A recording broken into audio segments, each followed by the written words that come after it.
of the three beverages, the intoxicating part is always the same substance, ethyl alcohol. You need a drink to have fun. I do now. Do you ever take a drink in the morning to relieve a hangover?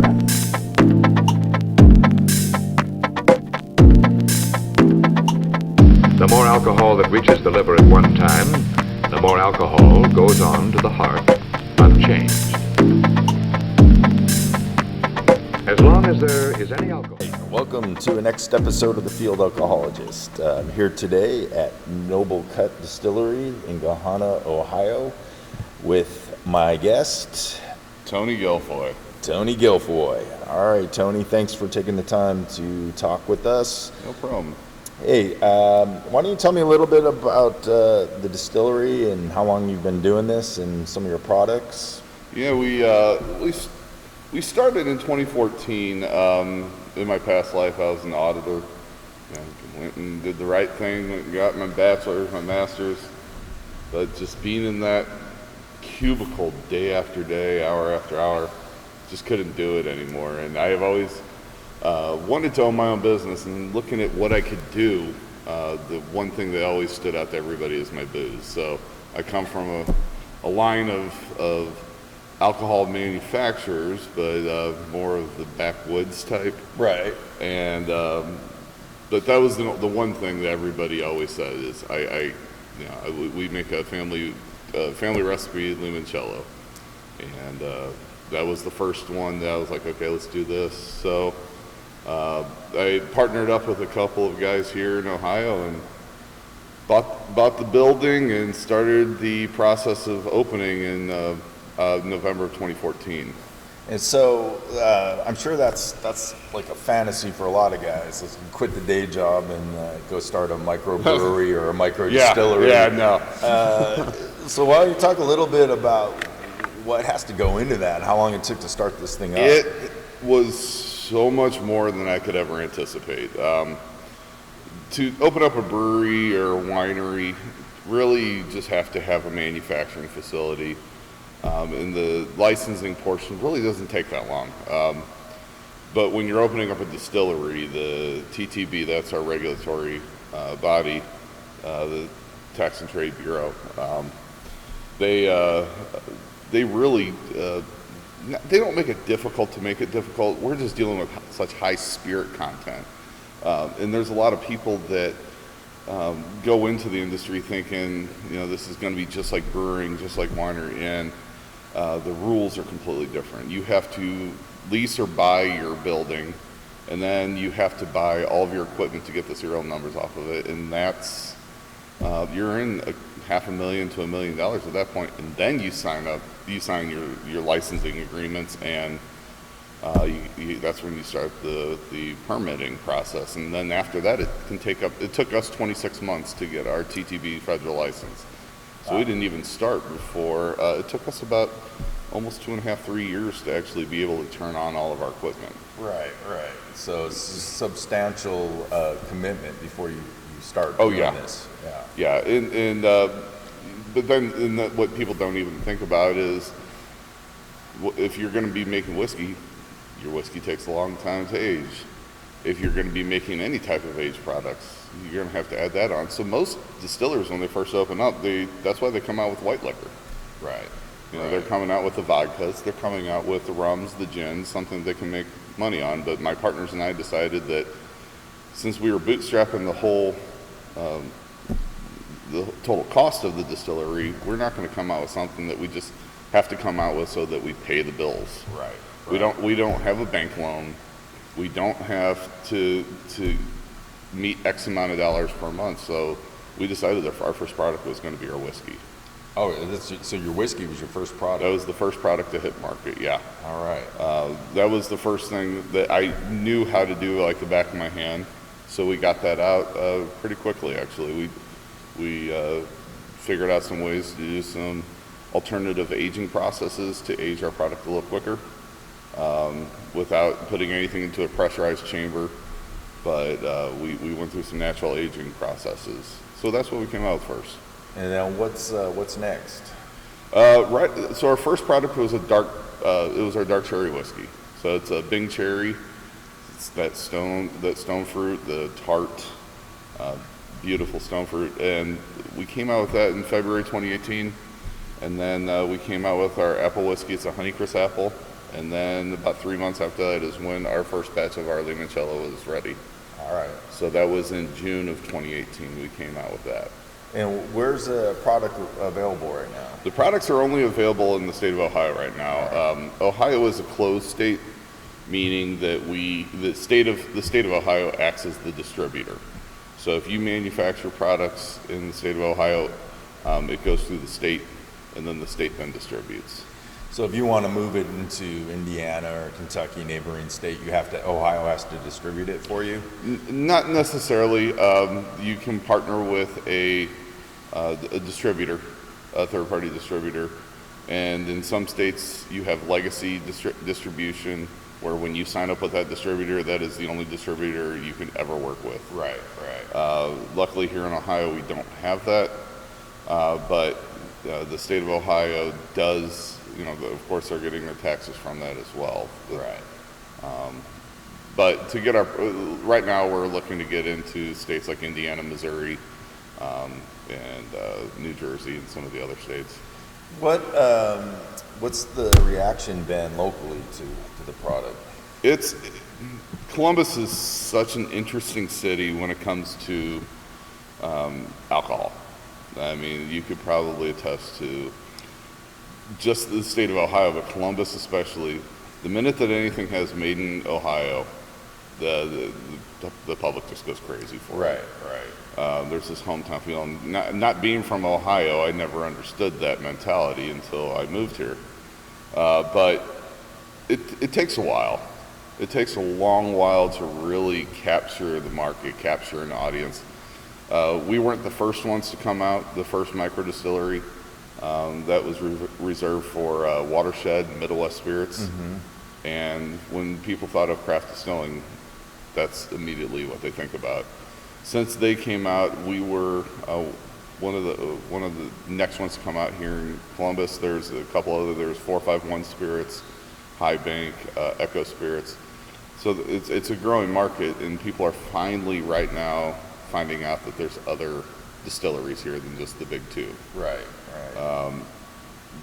Weird enough, though, we found that we had a market up in Cleveland. We did an event up in Cleveland, just one event, and right now, without doing any marketing, putting no PR up in that area, we're getting good movement. So it's just from word of mouth. Right. And are you doing both kind of retail and then bars and? Yes. Yeah. Our the laws here in Ohio are very. It's beneficial to the distillers because we're allowed to have what's called an A3A license, which allows us to distribute on behalf of the state of Ohio. The 3-tier system that we have here in Ohio, once it's manufactured and bottled, traditionally you take it to a state depot, and then from the state depot, then it is sent to the state agency stores. State agency stores send it to the restaurants. Right. With the 3-tier system, there's a lot of bottlenecks, so they allowed us to distribute on their behalf so that it's just coming straight from the manufacturer to the restaurants. And that's what we've been relying on in our earlier stages. And now, right now, we have more of a restaurant presence here in Central Ohio than we do across the state, but there are other bars picking us up. Right. And are people drinking this kind of straight up on the rocks, mixing it with things? That's the craziest thing is they're drinking in ways I never thought they'd drink it. I mean, it's just giving it to the consumer. The idea when we first came out with all of our products is let's provide alcohol, a liqueur, a whiskey that people can be creative and come up with some crazy drinks. I've seen a couple of restaurants, some really prominent restaurants come out with some of the craziest ideas. I mean, even this aged old fashions, those are a big hit with our whiskeys.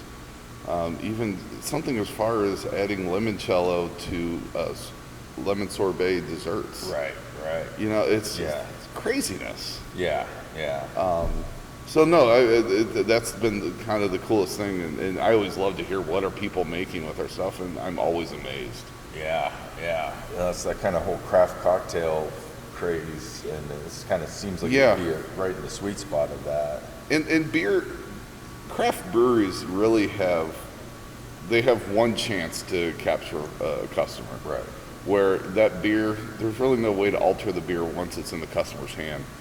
And I think the craft distilling industry is really taking off just because people are able to take what the distiller, what they wanted to come out with, and then just be as creative as possible. Right. So it's just a more versatile product, and the customer approach to craft distilling, it's a lot different than breweries and wineries. Yeah, building on that a little bit, you're talking about the other distilleries in Ohio. What's the relationship like between all the kind of small distillers? We actually have a great relationship. When we first started, there was the Ohio Distillers Guild, and I believe there were maybe 5 distilleries in the whole guild, maybe give or take a couple. Right now, we're close to 35 members. There's 69 active distillery, or there's 69 DSP permits. DSP stands for Distilled Spirits Plant. Right. But 29 are active here in the state. And the more that open up, we don't look at that as our competition. Our competition is Diageo. Right. The big boys. So there's a distillery right down the street, Echo Spirits. They're coming out with a Geneva, and they're doing some cool stuff with rum. I've been going there about 10 hours a week the past couple of weeks, just to get them get them up to par, and helping them out. That's and awesome. I don't charge them a consulting fee. I just want to see another success story. Right. Because the more that people will buy Ohio craft spirits, that's better for us in the long run. Right. So right. the high tide raises all ships, and we really do believe that. Right. What do you have anything new coming down the pike? Oh, we have hit a certain point in our in our production right now where what we have is really what we need to keep on going with. When we first came out, we planned to have a couple of whiskeys and then some limoncello. Well, we came out with the 2 whiskeys, the dark cherry and the apple. We came out with limoncello, and then I had a good idea to come out with an orange cello. And then we came out with our fall flavor, so we added salted caramel, vanilla, pumpkin spice, maple, and then we came out with a lime cello, grapefruit cello. We also have a wheat whiskey, which is made with 100% Ohio wheat. Wow, nice. And then by popular demand, people are so impressed with what we were doing here that they say, "Can you come out with a bourbon?" And I'm reluctant to come out with a bourbon. The bourbon market is so saturated. Right. I just didn't want to put another bottle out there, but we made about 290 bottles, and right now we have about 40, and that was only about a month and a half ago we came out with them. So right. you got to follow the customer trends. So I mean, people want us to come out with everything and anything, but we finally hit a point where it's like we can't add anything on. We're actually paring down our offerings. Right. And so, I've been toying around with some alternative grain whiskey ideas, like a millet whiskey and an oat whiskey. Right. Doing different finishing barrels, but it's kind of like what we have. Yeah. For the listeners, can you say like what the rules for a bourbon are compared to just any whiskey? There's 6 rules in making bourbon. A lot of people, they'll go down to the bourbon trail down in Kentucky, and they'll say, "Oh, bourbon can only be made in Bourbon County, Kentucky. It can only be made in Kentucky," and that's a lie, purposefully put there by the Kentucky distillers. That's actually something I point to in every tour that I give. Right. But there's only 6 rules. It has to be 51% more corn. Has to be aged in a virgin white American oak charred barrel. That barrel can never be used a second time to make bourbon. That barrel can be used to make you can age a gin in it and do a bourbon barrel gin. You could put porter in it. If you put whiskey in that a second time, it is no longer bourbon. It's just called American style whiskey. Okay. But it has to be distilled under 160 proof. Because bourbon is a grain specific, it has to be 51% more corn. Once you get over 160 proof during the distillation process, you start to lose the flavor of the grains and it becomes more neutral. So 160 is the magic number. Usually distillers like to keep it about 150 or below. But it has to be barreled under 125 proof because again, it's all about the grains. If alcohol is over 125 proof in the barrel, you start stripping the inside char off of the barrel, and it starts to become a smoky mess. Right. And again, to preserve the flavor of the grains, it has to be made in the United States and it has to be bottled at higher than 80 proof. If you follow those 6 rules, you make bourbon. Right. Erroneously, a lot of people will say, well, it has to be, aged 4 years or more for it to be called bourbon. And there's a certain category called straight bourbon. Now, straight bourbon is completely different from bourbon. Right. With straight bourbon, if it's under 4 years, it has to be, it can only be 2 years minimum. So if you have it on the barrel, you can say straight bourbon whiskey aged 2 years, straight bourbon whiskey aged 3 years. But 4 years or above, you don't have to put it on there. Right. But most bourbons that people are drinking, they're surprised when they find out that it's only been aged sometimes as less as 3 months. Really? Yeah. Yeah. And that's where a lot of the larger distilleries have they do have a benefit of distribution and aging. Whenever it says age for 4 years, that is with the understanding that it's in a 53-gallon barrel. Yeah. The smaller the barrel, that means that the quicker the aging process is. Right. Okay. So if you're aging in a 53-gallon barrel, it will take 2 to 4 years. If you're aging in a 15 to 30-gallon barrel, it could take 16 to 24 months. If it's in a 5 or 10-gallon barrel, you can get that whiskey aged in under a year to taste like if it's aged in the barrel for 4 years in a 53-gallon barrel. Very cool. So that's an interesting thing about that. So when people come in and they say, well, what's the age of the whiskey? I always say that's not the question to ask. It's what's the size of the barrel? What's your aging process? Right. That's the question. So when you put it in the barrel, it's still 150 proof-ish. Up under 125. We barrel ours at 120 proof. I feel that, and this is the best part about owning a distillery, is I make the whiskey that I want to make. Right. And I feel that the best proof to put it in a barrel is 120. Right. If you're making bourbon, it has to, by law, be under 125 proof. Right.